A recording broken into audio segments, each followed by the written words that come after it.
The Packers take on the Cardinals, 8:20 p.m. Eastern start time Thursday night. Arizona's minus 6.5, totals 51. We're 8-1 in our last 9 NFL tier package picks on BrockPage.com. We're also 11-3 with a push in our last 15 NFL tier package picks in that very same category. We currently have over 925 members who are signed up and active on BrockPage.com. And if you want to see which one of these free YouTube picks on this channel that I'm actually betting on personally, there's only one way to do that, and that's to sign up for my NFL tier package picks on BrockPage.com. Now, the undefeated Cardinals allow only 16 points a game, and they're holding their opponents to just 182 pass yards a game at home. Byron Murphy has 3 interceptions and a pick 6 on the season. Meanwhile, Marcus Golden's got 6 sacks on the year and leads the NFL with 4 forced fumbles. Arizona's in the top 10 in fewest yards allowed per play. They're taking on a Green Bay team who's in the bottom 10 in the league in road scoring. Green Bay's also in the bottom 5 in the NFL in fourth quarter scoring as well. Valdez-Scantling and Lazard, they're questionable. Devontae Adams, he's currently on the COVID list.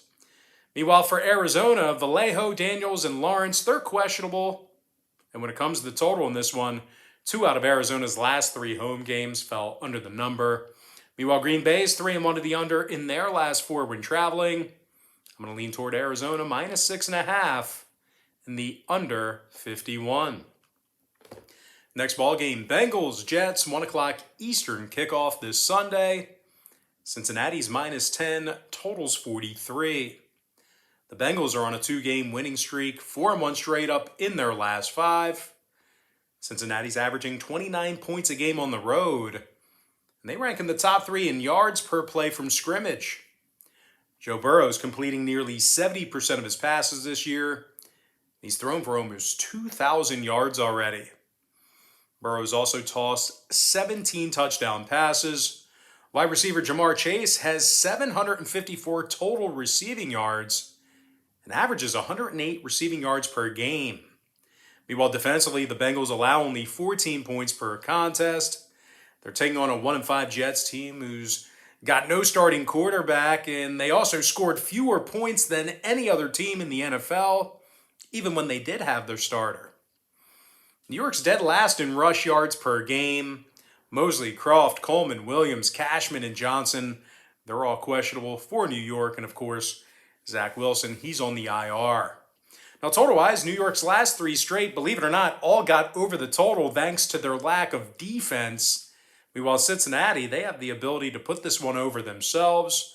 I'm going to lean towards Cincinnati minus 10 in the over 43. Next game, Panthers, Falcons, 1 o'clock East. Atlanta's minus 3, totals 46. But despite a really good stretch of games over the past couple of weeks for the Falcons, they're still struggling defensively. They're giving up over 29 points a game, and they give up more fourth quarter points than any other team in the league. They're taking on a Carolina team who's still in the top 3 in pass defense, despite the way they've been playing recently. Carolina's allowing only 179 yards a game passing on the road, and they're in the top 3 in fewest yards allowed per play. Hassan Reddick's 4th in the league in sacks with 6.5. He's also got 34 total tackles and 9 TFLs. And despite a bad past couple of weeks, like I said, Carolina's still allowing only 20 points a game on average. Now, Thompson, Irving, Miller, Henderson, Ricci, and Marshall, they're all questionable. Christian McCaffrey's out. Meanwhile, for Atlanta, Harris, McGarry, Terrell, and Williams, they are questionable for Sunday. Total-wise, Atlanta's last 3 straight got over the line, 4-1 to the over in their last 5. Meanwhile, Carolina saw 2 out of their last 4 get over the posted total themselves. I'm going to lean toward Carolina plus 3 in the over 46. Next contest, Titans, Colts, 1 o'clock Eastern start time. Tennessee's -1, numbers 49. The Red Hot Titans are on a 3-game winning streak, 5-1 against the spread in their last 6. Now, the Titans lead the NFL in offensive time of possession. They also have one of the best rushing attacks in the league. Derrick Henry's rushed for 10 touchdowns and averages over 124 yards a game on the ground. Tennessee scoring over 31 points a game on the road, and they're the #1 rush offense when traveling. They're taking on a Colts team who's in the bottom 10 in pass yards per game. Indianapolis has also lost 2 of 3 at Lucas Oil Stadium, and they're in the bottom 10 in second quarter scoring at home. Hilton, Smith, Teray, Wilkins, Yassine, and Keys. They're all questionable for Indy. Meanwhile, Lewan, Lamb, Rogers, Hooker, and Rice, they're questionable for Tennessee. Now, 4 out of the Titans' last 6 got over the line, 3-0 to the over in all of their road games. Meanwhile, Indy went 3-1 to the over in their last 4 themselves. Give me Tennessee -1 in the over 49. Next game, Steelers, Browns, 1 o'clock East. Cleveland's -3, totals 42.5. And despite going to work without Baker Mayfield, most likely, we're still looking at a Browns team who relies heavily on the run. And they've also gotten the W in 4 out of their last 6. Cleveland leads the NFL in rush yards per game.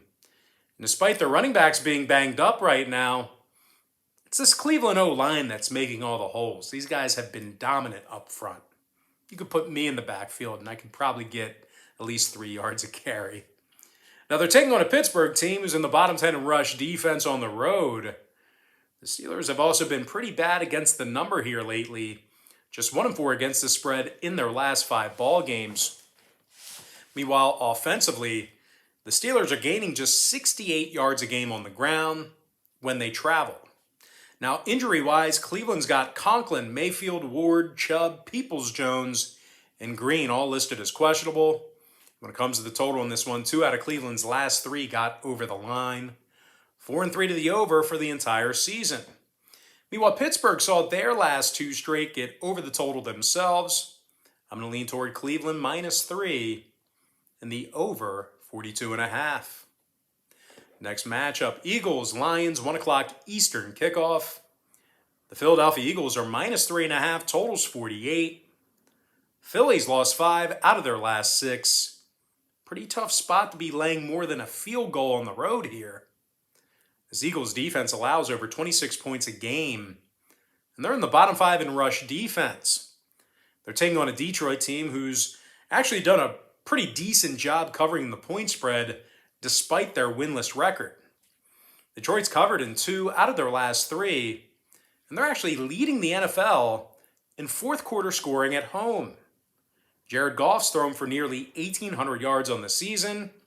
Detroit's also covered in 2 out of their last 3 ball games at Ford Field. Decker, Kabinda, and Parker, they're all questionable for Detroit. Meanwhile, Johnson, Harris, and Arcega-Whiteside, they're questionable for the Eagles. I don't say Arcega-Whiteside. I say Arcega-Whiteside. I'm sorry, it just doesn't. Arcega doesn't work for me. Anyway, 2 out of Philly's last 3 fell under the line. Detroit's 5-0 to the under in their last 5. Give me the Lions +3.5 and the under 48. Next game, Rams, Texans, 1 o'clock Eastern start time. The Rams are -14.5, totals 48. LA's on a 3-game winning streak, 6-1 straight up overall for the season. LA's scoring over 30 points a game when they travel. And they're in the top 3 in yards per play from scrimmage. Matthew Stafford's completing nearly 70% of his passes. And he's thrown for over 2,100, actually he's thrown for over 2,150 yards. The veteran quarterback has also connected for 19 touchdown passes. Cooper Kupp's got 9 touchdown receptions, and he averages 116 receiving yards a game. LA's in the top 5 in fourth quarter scoring on the road. They're taking on a Houston team who's on a 6-game losing streak, and they average only 13 points a game. The Texans are also in the bottom 3 in rush yards per game. Taylor, Kirksey, and Johnson, they're all questionable for Houston. Whitworth, Fuller, and Rochelle, they're questionable for Los Angeles. LA's 3-0 to the under in their last 3 straight. Houston's 4-1 to the under in their last 5. Give me the Rams minus 14.5 and the under 48 in the tight window. Next game, Niners, Bears, 1 o'clock East. San Francisco's minus 3.5, totals 39. San Francisco's on a 4-game losing streak, 1-5 against the number for the entire season. The Niners are in the bottom 10 in first quarter scoring on the road. They're also in the bottom 10 in pass yards per game away from home. They're taking on a Chicago team who's still playing some pretty good defense at Soldier Field this year. They're giving up just 18 points a game on their home field, and they're in the top 10 in home pass defense. Robert Quinn's got 5.5 sacks thus far in the season, 5 tackles for loss, and a forced fumble. Meanwhile, Roquan Smith, he's leading the bunch with 75 tackles, along with a couple of sacks and a pick 6. The Bears are in the top 3 in the NFL in fewest first quarter points allowed at home. And when it comes to the injury report, Gibson and Hicks are questionable. Khalil Mack, he's out. That's why I didn't mention him earlier. Meanwhile, the Niners on the other side, they have a bunch of guys on the injury report themselves. Williams, Ford, Harris, Mosley, Alshare, Kinlaw, and Lance, they're listed as questionable for Sunday. Now, 2 out of San Francisco's last 3 fell under the line. Chicago is 6-0 to the under in their last 6 straight. Give me Chicago plus 3.5 in the under 39. Next contest, Dolphins, Bills, 1 o'clock Eastern kickoff. Buffalo's minus 14, totals 49 and a hook. The Buffalo Bills are 4-1 straight up in their last 5 ball games, 4-1 against the spread during that span. Buffalo scoring 34 points a game, and they're in the top 5 in home passing. Josh Allen's thrown for over 1,700 yards and 15 touchdowns. Buffalo's in the top 5 in fourth quarter scoring at home. They're taking on a Dolphins team who allows 30 points per contest, and they're in the bottom 3 in pass defense. Miami's also on a 6-game losing streak. Parker and Baker are questionable for the Fins. Fuller and McCourty still on the IR. Now, total-wise, 4 out of Miami's last 5 did get over the posted number, believe it or not. Meanwhile, Buffalo saw their last 2 straight get over the total. 3-1 at the over in their last 4. Give me Buffalo minus 14 and the over 49.5. Next contest, Patriots, Chargers, 4:05 Eastern start time. LA's minus 6, totals 49. The Chargers have won 3 out of their last 4 ball games, 3-1 against the spread during that stretch. LA's in the top 10 in passing. They're led by Justin Herbert, who's thrown for nearly 1,800 yards and 14 touchdowns. The Chargers are in the top 3 in fourth quarter scoring at home. They're taking on a Patriots squad who's throwing for just $192 on the road. They're also in the bottom 10 in offensive yards per play away from home. McCourty, Hightower, Davis, Mason, Smith, Perkins, and Wade, they're all questionable for New England. Adderley and Tranquil, they're listed as questionable for the Chargers. Now, total-wise, 2 out of LA's last 3 home games fell under the total. They're also 5-1 at the under for the entire season. Give me the Chargers minus 6 in the under 49. Next matchup, Jags, Seahawks, 4:05 Eastern start time. Seattle's minus 3, totals 43.5. Despite their loss on Monday Night Football, Seattle was highly competitive with a pretty good New Orleans team. They actually had many opportunities to win the game. I thought Seattle was going to end up winning that one. Now, the Seahawks have done a nice job against the number here recently. They're 3-1 against the number in their last 4. Seattle's in the top 5 in fewest first quarter points allowed at home. Bobby Wagner has 79 tackles on this defense. Jordan Brooks was 63. They're taking on a Jacksonville team who scores only 19 points a game. They lost 5 of 6 to start the season. Meanwhile, defensively, the Jags are giving up 31 points a game on the road. They rank in the bottom 3 in yards allowed per play. Brian, Campbell, and Jack, they're questionable. Meanwhile, Shell, Blair, Lewis, Taylor, and Reed, they are questionable for Seattle. Carson and Wilson both still on the IR. 6 out of these teams' last 8 meetings did get over the number, so if you're into historical trends, certainly think about that. Give me Seattle minus 3 and the over 43.5. Next game, Washington, Denver, 4:25 Eastern kickoff. Denver's -3, numbers 43. The Broncos have lost their last 4 straight, 0-4 against the number in those losses. The Broncos are scoring only 19 points a game at home, and they're in the bottom 10 in offensive yards per play on their home field. They're taking on a Washington team who's in the top 10 in road rushing. They're also in the top 10 in offensive yards per play when traveling. When it comes to the injury report, Jackson, Sims, Brown, Cosme, and Tony, they're all listed as questionable for Washington. Meanwhile, Miller, Purcell, Judy, Browning, and Mitzi, they're listed as questionable for Denver. Now, total-wise, 2 out of Denver's last 3 got over the line. Washington's 4-2 to the over in their last 6. Give me the football team +3, over 43. Next game, Bucks, Saints, 4:25 East. Tampa Bay's -6, totals 50. The Bucks are on a 4-game winning streak. Number 1 pass offense in the game. Tom Brady's thrown for nearly 2,300 yards, along with 21 touchdowns. Chris Godwin and Mike Evans, they've combined for over 1,000 yards receiving between the two of them. Evans has 7 touchdown grabs already. Meanwhile, defensively, the Bucks have the number 1 rush defense in the NFL.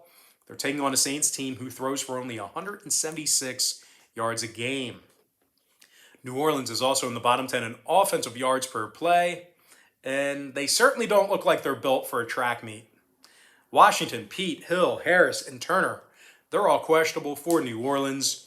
Meanwhile, for Tampa Bay, Gronk, Brown, David, and Delaney, they're questionable for Sunday. Now, 3 out of Tampa's last 4 did stay under the number. New Orleans is 4-2 to the under for the entire season. Give me Tampa Bay -6 and the under 50. Next matchup, Cowboys, Vikings, 8:20 Eastern start time Sunday night. Dallas is -1.5, totals 55. The 5-1 Cowboys have covered the point spread in all 6 of their contests this season. The Cowboys lead the NFL in scoring. They also lead the NFL in offensive yards per play. Dak Prescott's completing over 73% of his passes, 1,813 yards he's thrown for, and 16 touchdowns through the air for Dak. The Cowboys are also a top 3 rush offense. They're taking on a Minnesota squad who failed to cover in 2 out of their last 3. And here's a big problem. The Vikes are in the bottom 10 in rush defense. They're allowing over 130 yards a game rushing at home. Injury-wise, Pierce and Ellison, they're questionable for Minnesota. Smith, Kennedy, Kazee, Gallup, and Armstrong for the Cowboys. When it comes to the total, the Cowboys saw their last 4 straight get over the number, 5-1 to the over for the entire season. Give me Dallas -1.5 in the over 55. Next and final matchup, Monday Night Football, Giants versus the Chiefs. 8:15 Eastern start time. Kansas City's -10. Totals 52.5. Now the Chiefs are not playing good enough football to lay double digits in this spot here. They're 0-3 against the spread at Arrowhead Stadium. Just 29% against the number overall for the season. This Kansas City defense allows more points at home than any other team in the NFL. They're also dead last in the league in yards allowed per play at home. They're taking on a Giants team who, believe it or not, they're in the top 10 in road scoring. They're also in the top 3 in offensive yards per play when traveling. Daniel Jones has thrown for over 1,700 yards. The G-men are in the top 10 in fourth quarter scoring. Now, when it comes to the injury report, Shelton, Shepard, Galladay, Carter, and Tony, they're listed as questionable. Meanwhile, Hitchens, Burton, and Mahomes, they're questionable for Kansas City. 2 out of the Chiefs' last 3 home games got over the line. Meanwhile, the Giants are 3-0 to the over on the road this year. Give me the New York Football Giants +10 in the over 52.5. And with that, guys, now it's time for our quick pick recap. Powered to you by my website at brockpage.com, where we are 8-1 in our last 9 NFL tier package picks. I like Arizona -6.5 under 51. Cincinnati -10 over 43. Carolina +3 over 46. Tennessee -1 over 49. Cleveland -3 over 42.5. Detroit +3.5 under 48. LA Rams minus 14.5, under 48 points. Chicago plus 3.5, under 39. Buffalo minus 14, over 49.5. LA Chargers minus 6, under 49 points. Seattle minus 3, over 43.5. Washington plus 3, over 43. Tampa Bay minus 6, under 50. Dallas minus 1.5, over 55. Before I give you my next and final free pick for the video, one final reminder that we are 8-1 in our last 9 NFL tier package picks on BrockPage.com. We're also 11-3 with a push in our last 15 NFL tier package picks in that very same category. I'm going to lean toward the New York Giants plus 10 and the over 52.5. And with that, guys, now it's time for our shout out of the day. And that's going to go to the South Plainfield Striker, who said earlier this morning, thanks, Brock. All right, guys, that's going to do it for me. Don't forget to check me out on BrockPage.com. Now, if you guys do end up getting a membership here today on that website, just keep in mind, you're going to get billed the day you sign up and then the first of every month following that. So if you do end up getting a membership here today, you are going to get access, to that content through the end of October. But I always remind folks in every single video, the earlier in the month you sign up, the better. But most importantly, guys, got to thank you for joining me right here on YouTube. I really hope you enjoyed all this great free content, all this great free information. And with that said, guys, happy Wednesday to you. Happy hump day to you. And I look forward to seeing you later on today on my website at BrockPage.com.